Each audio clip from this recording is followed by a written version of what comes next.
Le numéro atomique d'atome de fer est Z égale 26. La question numéro 1. Combien d'électrons dans l'atome de fer؟ نتكلم هنا عن عدد إلكترونات ذرة الحديد، ولا نتكلم عن الشحنة. ولقد سبق أن قلنا أن الذرة تحتوي على عدد معين من الدقائق التي تحمل شحنات كهربائية موجبة تساوي عدد الإلكترونات. هذا العدد نرمز له بالحرف Z ونسميه العدد الذري، c'est-à-dire le numéro atomique. Donc le nombre des électrons dans l'atome de fer est égal à 26. La question numéro 2. Déterminer la charge du noyau d'atome de fer en fonction de E. يعني نحدد شحنة نواة ذرة الحديد بدلالة E. Comme on a vu dans l'exercice numéro 1 au cours de la vidéo précédente, que l'expression qui nous permet de calculer la quantité de charge électrique du noyau d'un atome en général est Z fois plus E égale Z fois E. Z, c'est le numéro atomique, c'est-à-dire le nombre de particules qui portent une charge positive et qui se trouve au noyau de l'atome. Et E, c'est la charge électrique élémentaire qui porte chacune de ces particules. Et on remplace Z par sa valeur 26, on obtient donc 26 fois E. La question numéro 3. Déterminer la charge des électrons d'atomes de fer en fonction de E. يعني نحدد شحنة إلكترونات ذرة الحديد بدلالة E. La même chose, la quantité de charge électrique des électrons d'atomes de fer est égale Z fois moins E. Un électron porte une charge négative, c'est pourquoi on ajoute le signe moins avec E. Donc égale moins Z fois E.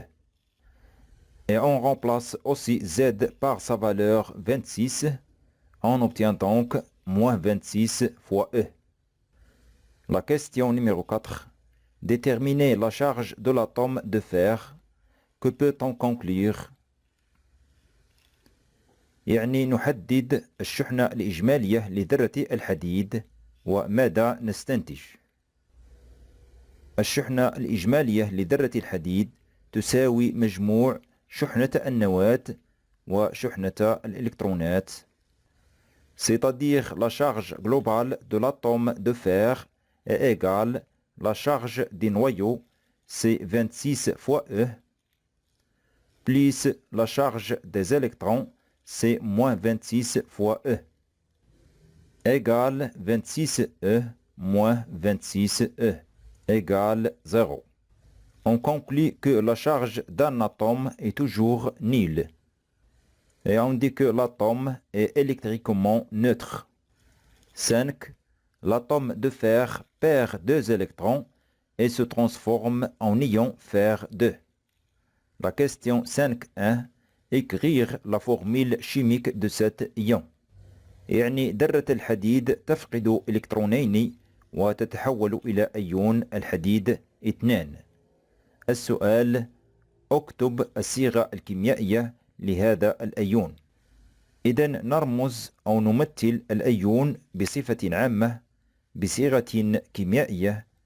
في هذه الصيغة نكتب رموز الذرات التي نتج عنها الأيون ونضيف عددا من الإشارات زائد أو ناقص، وتكتب أعلى يمين رمز الذرة أو رمز مجموعة من الذرات، حيث عدد الإشارات زائد تمثل عدد الإلكترونات المفقودة، c'est-à-dire le nombre de signes plus représente le nombre des électrons perdus، وعدد الإشارات ناقص تمثل عدد الإلكترونات المكتسبة، c'est-à-dire le nombre de signes moins représente le nombre des électrons captés ou bien gagnés.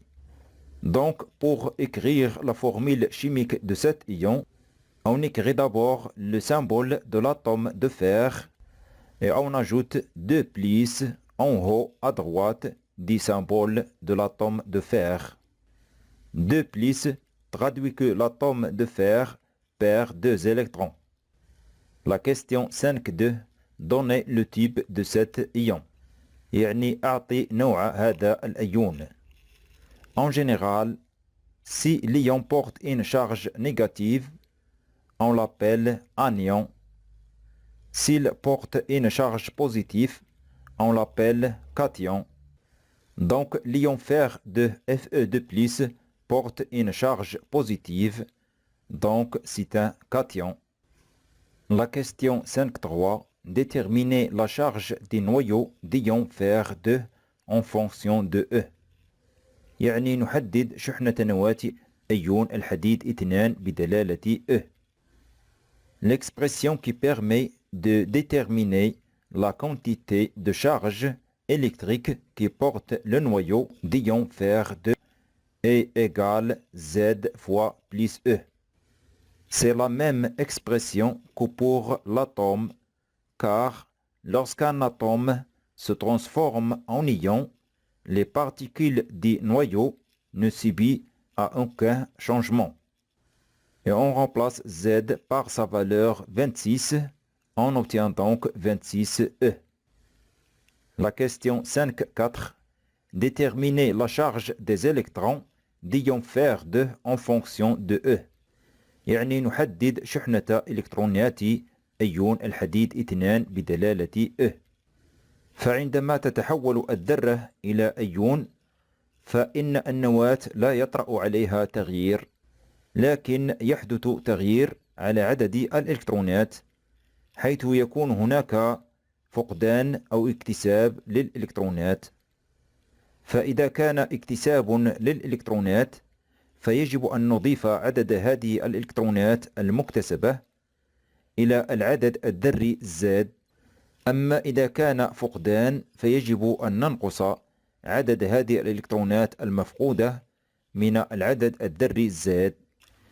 وبما أن ذرة الحديد فقدت إلكترونين، إذن ننقص 2 من العدد الذري Z الذي يساوي 26.